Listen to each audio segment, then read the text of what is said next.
Good afternoon, everyone. Thank you to Ardar, first of all, for holding this terrific event and providing me with the opportunity to speak and trusting me to cover my topic in less than 5 minutes. And I promise I will get to what this is by the end of my 5-minute spiel. So Clinton mentioned the long title of the project. I like to call this project the Precision Ranching Project. So most of you know about precision agriculture, and normally when we think about precision agriculture, many of you might be thinking of, for example, precision cropping, in which we're putting really specific amounts of fertilizer or water or pesticides onto a particular land area.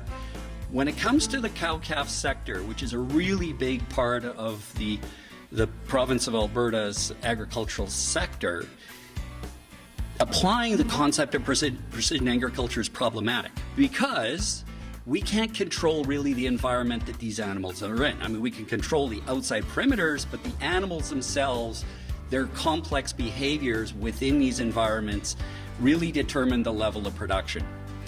And a few years ago, when I looked at the work that was being done by John on feed efficiency, for example, where a lot of that work is being done in a dry lot, so under controlled conditions, you can test feed intake, you can test feed efficiency. The problem with that context is you eliminate all of the behaviors. You eliminate the fact that those animals, when they're introduced to a pasture system, they have complex choices to make. Much like we make our decisions on where are we going to go shopping and what are we going to purchase to consume, those animals are making decisions. You can think of the habitats they select as the different grocery stores, and the different dietary choices as the different plant species that they're selecting. In a dry lot, we're eliminating all of those things. We're also eliminating the activity budgets, the complex behaviors that those animals exhibit by searching and then feeding while out in the field. So the Precision Ranching Project is really meant to try to get at those fundamental questions about what habitats are these cattle selecting while they're out on pasture.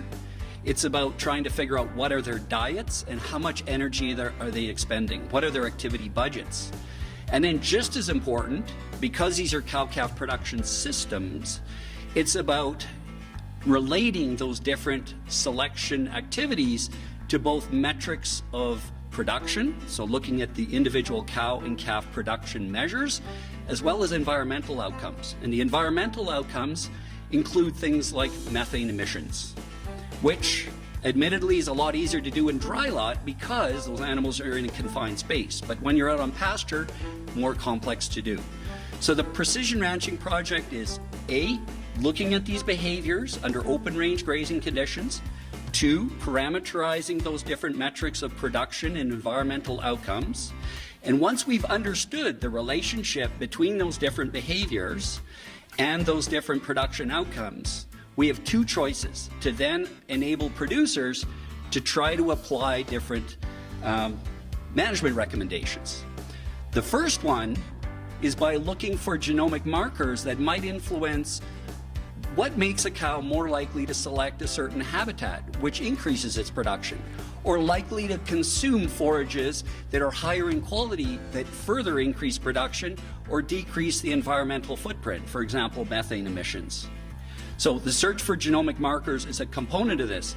The other way is by using things like this.